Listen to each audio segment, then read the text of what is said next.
En este episodio abordaremos un tema de suma importancia, la fertilidad. Ayudaremos a las personas a entender y a guiarlas acerca de todos los aspectos que influyen en la fertilidad de las parejas o de las personas. Aquí veremos tratamientos, causas, síntomas y sobre todo el cómo abordar el tema con la Fundación Santa Fe de Bogotá.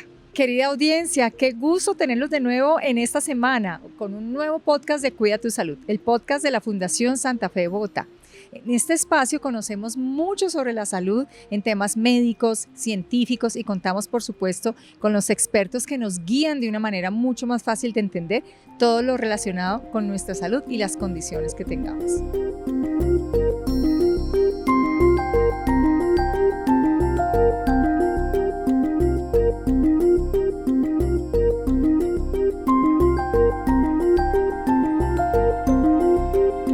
¿Cuáles son los principales factores que influyen en la fertilidad? E incluso, ¿cuáles son los principales tratamientos para que todo salga bien? Asimismo, ¿cuáles son esos mecanismos de esperanza y de conocimiento que debemos tener en torno a la fertilidad? Mi nombre es Sandra Nieto y hoy nos encontramos con la doctora Ana Sofía Aguilar. Ella es especialista en salud reproductiva humana. Doctora Aguilar, bienvenida a Cuida tu Salud.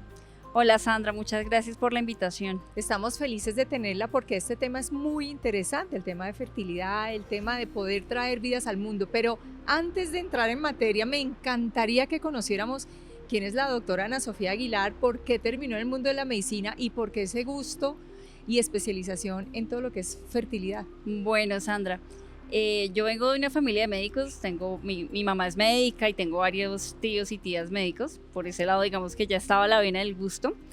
Ya la parte de ginecología, el gusto lo adquirí durante la carrera de medicina, no era algo que yo tuviera definido desde antes que iba a ser ginecóloga. Y específicamente en el área de fertilidad siento que se complementa muy bien porque tiene que ver mucho con la parte clínica, también tiene parte quirúrgica y además es algo muy bonito poderle ayudar a las familias a completar ese proyecto familiar. Ese proyecto de vida en familia y de dar vida, pero hay algo muy curioso últimamente como en tendencia y que lleva varios años y a lo mejor sea aún mayor y tiene que ver con que las parejas jóvenes o las personas jóvenes como que no quieren tener hijos o máximo uno o prefieren mascotas o por mucho tiempo tener mascotas y ya como más tarde tener hijos. ¿Qué opina, doctora, sobre eso? Bueno, pues lo primero es que cada proyecto puede variar de persona a persona, de familia en familia, y es completamente respetable. Querer o no tener hijos es una decisión que ojalá siempre debiera ser consciente y tomada con todos los argumentos pros y contras del asunto. Los animales siento que ayudan mucho en compañía y a tomar ciertas responsabilidades. Sin embargo, pues desafortunadamente lo que vemos es que ese es un proyecto que puede ser de por vida y está muy bien, pero en otros casos el proyecto puede cambiar a edades más avanzadas y ahí es cuando pueden venir algunos problemas en términos de fertilidad precisamente. Bueno, doctora, entrando ya en materia, vamos a hablar de fertilidad y cuáles serían esos factores que influyen tanto en hombres como en mujeres en la fertilidad de cada uno. Bueno, como tú lo has dicho, los problemas de fertilidad son de ambas partes, tanto la parte femenina como masculina, pero es una condición que deberíamos evaluar en pareja. Hay ciertos factores tanto biológicos como de estilo de vida y ambientales que pueden influir en la fertilidad. Desde el punto de vista biológico, el principal es la edad. La edad, especialmente en las mujeres, genera un impacto importante en la fertilidad porque a medida que vamos creciendo, la cantidad de óvulos y la calidad va disminuyendo. Y esto pasa principalmente o se ve más notoriamente después de los 35 años y más aún después de los 40. Si bien en los hombres este impacto no es tan grande, también la edad puede generar un impacto en la calidad de los espermatozoides, especialmente después de los 50 años. Desde el punto de vista de estilo de vida, la vida que llevamos actualmente, que es muy acelerada, con mucho estrés y problemas de ansiedad y salud mental, nos puede generar problemas en fertilidad y la alimentación es muy importante. Suena un poco a frase de cajón, pero los primeros cambios que hay que hacer en general para cualquier problema de salud es el estilo de vida. Tener una alimentación rica en nutrientes y minerales, comida de calidad, hacer actividad física es muy importante para temas de fertilidad también. Sí, empecemos por el tiempo, ¿está bien? ¿En qué influye el tiempo? Sí que la edad y sobre todo en mujeres, pero ¿cómo es eso en detalle? La gente de qué tiene que tener cuidado. Bueno, resulta que fisiológicamente las mujeres no estamos diseñadas para tener hijos toda la vida y por eso es que llega la menopausia. Todas las mujeres nacemos con una cantidad específica de óvulos y no son células que se reproducen a lo largo de la vida, sino que nacemos con los que vamos a poder utilizar durante nuestra vida reproductiva. Entonces, cuando nos llega la primera menstruación, que es cuando empieza esa edad reproductiva, tenemos alrededor de 500.000 óvulos. Y mes a mes se selecciona un grupo grande de óvulos para que salga uno de ellos que pueda llegar a producir un embarazo. Entonces, a medida que van pasando los años, nos vamos gastando más y más cantidad de óvulos y van quedando rezagados, algunos que no son, digamos, de la mejor calidad. Entonces, por eso es importante la edad, porque después de los 35 años vemos que tanto la cantidad como la calidad van disminuyendo. Esto no significa que una mujer mayor de 35 años no puede tener un embarazo sano o que no puede quedar embarazada, no, pero esa probabilidad de embarazo sí va bajando, más o menos en la mejor etapa reproductiva de la mujer, que es alrededor entre los 20 y 35 años, esa probabilidad de embarazo es alrededor del 15 al 20% por mes. Y el 80% de las parejas en donde la mujer tiene menos de 35 años, al año han logrado ese embarazo. Por eso decimos que el ser humano en términos reproductivos no es muy eficiente, porque es cuestión de intento. Es cuestión de intento. Esa es quizás tema y materia de otro podcast, pero voy a hacer una pregunta cortica de esa calidad de los óvulos. Entonces, cantidad y esa calidad. Ya después de los, no sé, 40 años de edad, esa calidad, si la persona puede quedar en embarazo, ¿afecta la salud del bebé o del feto? Lastimosamente sí. ¿A qué me refiero con calidad? Por un lado, pues la probabilidad de generar el embarazo como tal, la fecundación, pero por otro lado, la calidad se refiere a la condición genética del óvulo o del embrión que va a formar ese óvulo. Lastimosamente, también a medida que va aumentando la edad, aumenta la probabilidad de que haya errores genéticos en la formación de ese embrión y con eso aumenta la probabilidad de abortos o la probabilidad de que el futuro bebé venga con algunas condiciones genéticas específicas. Ok, entendidísimo. Bueno, causas de la infertilidad. Sí, hablamos tiempo. Ahora hablemos de temas ambientales o realmente cuáles son las razones por las que una mujer de pronto no pueda quedar embarazada o un hombre. Bueno, las causas las podemos dividir, digamos, en grandes grupos. Desde la parte femenina lo hablamos desde el punto de vista ovulatorio, entonces condiciones en donde no hay ovulación o no hay ovulación todos los meses, por ejemplo, el síndrome de ovario poliquístico. Cuando no hay ovulación, pues no hay una fecundación y no se puede dar el embarazo. También pues lo que hablamos ahora de la edad, esto lo englobamos en un término que llamamos reserva ovárica, que hace referencia precisamente a la cantidad de óvulos que nos quedan.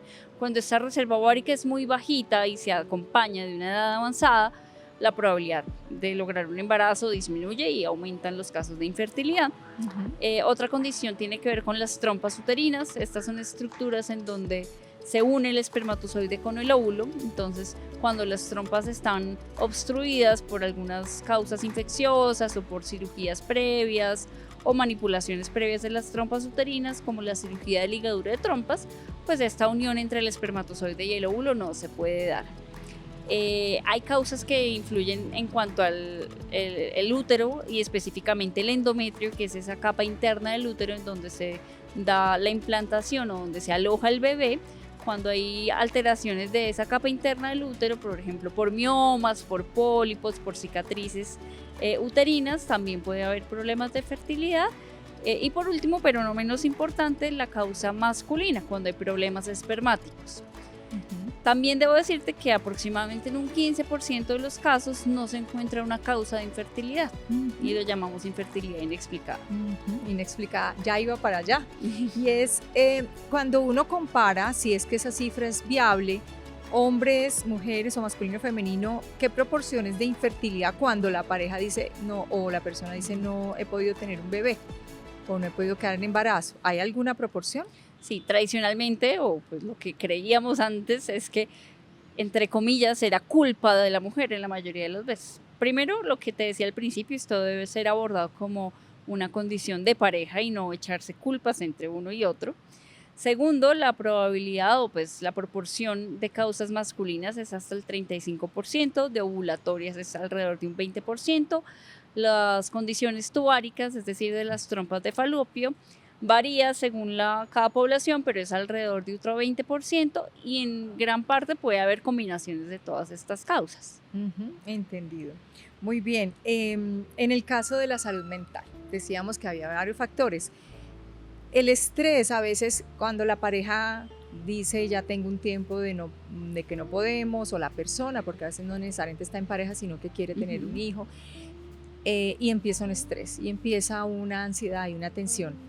¿Esto es un factor para incluso dificultar la posibilidad? Sí, cuando hay estrés, sobre todo estrés crónico, se liberan unas hormonas que tal vez han escuchado nombrar, que es el cortisol y la adrenalina. Estas hormonas tienen un impacto negativo sobre la fertilidad, especialmente sobre la ovulación, porque digamos que inhiben el sistema de la ovulación. Digamos que el ser humano arcaicamente está diseñado para que si hay estrés significa que hay que correr o hay que luchar por el alimento o escapar del depredador, entonces en esos momentos no está diseñado para reproducirse. Actualmente la vida es diferente, pero esos sistemas biológicos siguen funcionando de manera similar, entonces por eso es que el estrés inhibe todo este sistema hormonal de la parte ovulatoria e impide el embarazo. Sí, y volviendo a tiempo, voy a tomarlo desde otra óptica, y es esa demora en consultar infertilidad, ¿cierto? Entonces, intentos, una pareja que conversa, una pareja que va intentándolo, haciendo, incluso, y pasan años, y luego consulta. ¿Cuál debe ser el tiempo prudente para consultar hacia la fertilidad? Bueno, la infertilidad se define como una condición en donde han pasado 12 meses o más de búsqueda de embarazo, de relaciones sexuales sin protección y que no se ha logrado ese embarazo. Sin embargo, el tiempo de consulta varía también según la edad de la mujer especialmente o condiciones de base que se tengan como pareja. Entonces, cuando una pareja no tiene ningún antecedente ni femenino ni masculino y la mujer tiene menos de 35 años, debe consultar a los 12 meses de búsqueda. Cuando tiene más de 35 años debe ser a los 6 meses, precisamente por todo lo que veníamos hablando. Y cuando tiene más de 40 años debe consultar inmediatamente porque no hay tiempo que perder en hacer cosas que nos puedan ayudar para la fertilidad. También si hay algunas condiciones como síndrome de ovario poliquístico, antecedente de endometriosis, pérdida gestacional recurrente, que son 2 abortos o más, condiciones genéticas de base conocidas, se debe consultar, digamos, de la forma más tempranamente para poder tratar la condición de base y que todo el pronóstico sea mejor. Entonces retomemos sobre eso de consultar.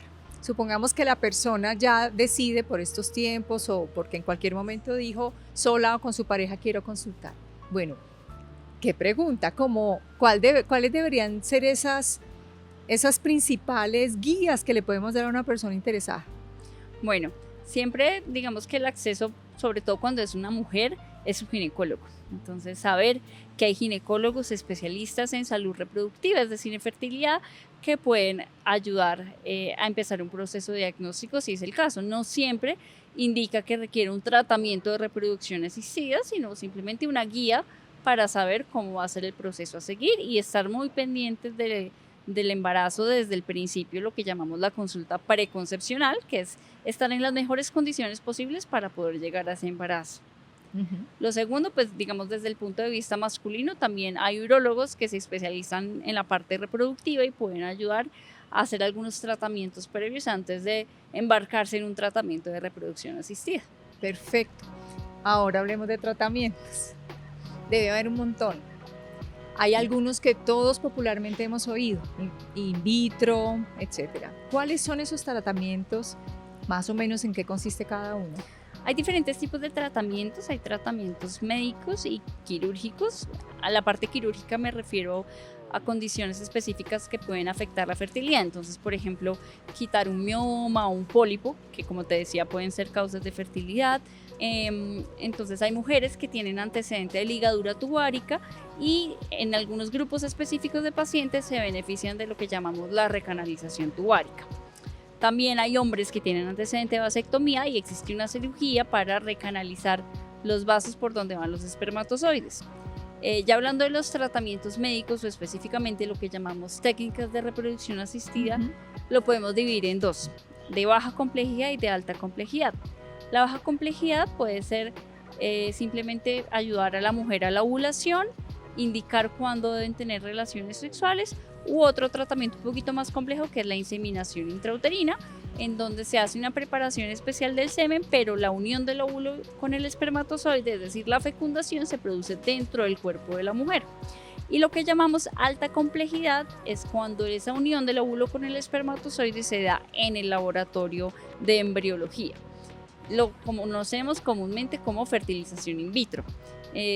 Dentro de la fertilización in vitro hay como dos tipos grandes. Uno es la fertilización in vitro como tal y uno es lo que llamamos ICSI, en donde se inyecta un espermatozoide directamente dentro del óvulo de la mujer.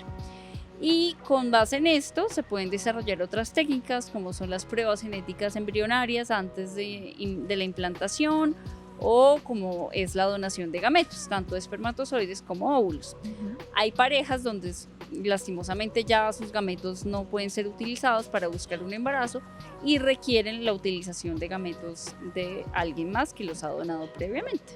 O sea, ahí hemos encontrado varias, pero además entre ellas mezcladas, opciones que se pueden interactuar entre sí para lograrlo, ¿de acuerdo? Así es.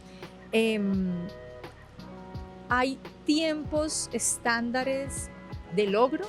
Desde una persona inicia un tratamiento, ya hablando de tratamientos, diga uno, lo normal estaría entre 1 y 4 años, algo así. Depende del tratamiento, digamos, empezando por la baja complejidad. Inseminaciones se hace máximo 4 ciclos de tratamiento. Esto puede ser cada mes, cada 2 meses, dependiendo de cada caso, pero en general uno habla que a los 6 meses ya debería haberse logrado, o si no, se debería haber tomado la decisión de pasar al tratamiento de alta complejidad, pues que conocemos como fecundación o fertilización in vitro.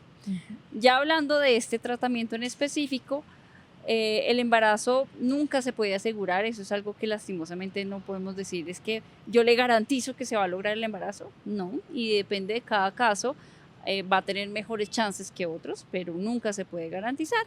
Pero en general hablamos que después de 3 transferencias embrionarias, la gran mayoría de pacientes ha logrado el embarazo y esto puede variar, pero se puede dar más o menos en 6 meses, en 1 año, es variable.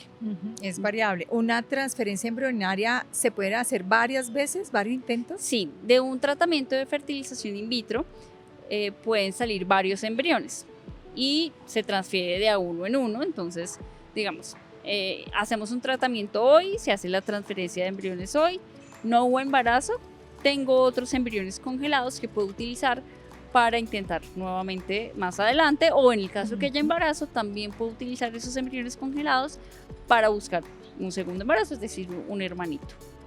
Muy bien, y hablando, me hizo, doctor, acordar de esto de para más adelante. Ese para más adelante en un tratamiento entendido, pero cuando no es un tratamiento, sino una persona joven o una pareja joven que dicen, todavía no quiero hijos, quiero crecer profesionalmente, terminar mis estudios, o estoy feliz con mis mascotas y no me imagino un hijo aún, y llega el momento en que sí, hay un tema de para más adelante, embriones, bancos de embriones, ¿cómo funciona? ¿Existe? Sí, es un término que comúnmente conocemos como preservación de la fertilidad. Desde hace ya más o menos 10 años, la congelación de óvulos es una técnica que se utiliza mucho para eso precisamente. Como te contaba Sandra, en el momento del impacto de la edad es más significativo para las mujeres. Entonces, por diferentes causas, bien sea por indicación médica, por decir, me voy a hacer una cirugía del ovario, o tengo un cáncer y lastimosamente me tengo que hacer quimioterapia y radioterapia, o tengo endometriosis o ciertas condiciones que pueden adelantar esa disminución de la reserva ovárica, o simplemente porque voy a aplazar mi proyecto familiar, existe la opción de congelar óvulos. Esto no garantiza un embarazo posteriormente sí o sí, pero sí aumenta mucho las probabilidades de que si yo congelo mis óvulos joven, en el momento en que quiera buscar el embarazo, 38, 40 años, esos óvulos tengan una mejor calidad y opción de tener pues, o de desarrollar un embarazo posteriormente. Entonces, eso es algo muy importante que debemos, digamos, difundir en la población general, que esa opción existe, porque eso nos ayuda mucho a planificar el proyecto familiar, bien sea como individuo o como familia. Buenísimo, yo creo que esto le debe estar dando alivio a muchas personas, ¿no? Porque aunque se escucha popularmente hablando, pero saber que es una buena opción es excelente. Tengo algunas preguntas del público y en las redes sociales nuestros seguidores nos mandan preguntas sobre diferentes temas. Aquí tengo un par de preguntas que las vamos a hacer para resolverle. Por ejemplo, Paola González nos dice: ¿cuándo es el momento adecuado para buscar ayuda profesional si estamos experimentando dificultades para concebir? Entonces, como te mencionaba, depende mucho de las condiciones de cada pareja. Si no hay un antecedente previo de importancia, la idea es que busquen a los 12 meses de intentar el embarazo cuando la mujer tiene menos de 35 años, a los 6 meses de búsqueda cuando tiene más de 35 años y de la manera más pronta cuando tiene más de 40 años. Muy bien. Y por segunda pregunta del público, Diana Cano, una seguidora nuestra de redes sociales, nos dice: ¿qué puedo hacer para tener mayores posibilidades de concebir de forma natural y no tener que sobrepensar en todos los tratamientos que hay, porque eso le genera estrés? Bueno, lo primero son los cambios en el estilo de vida.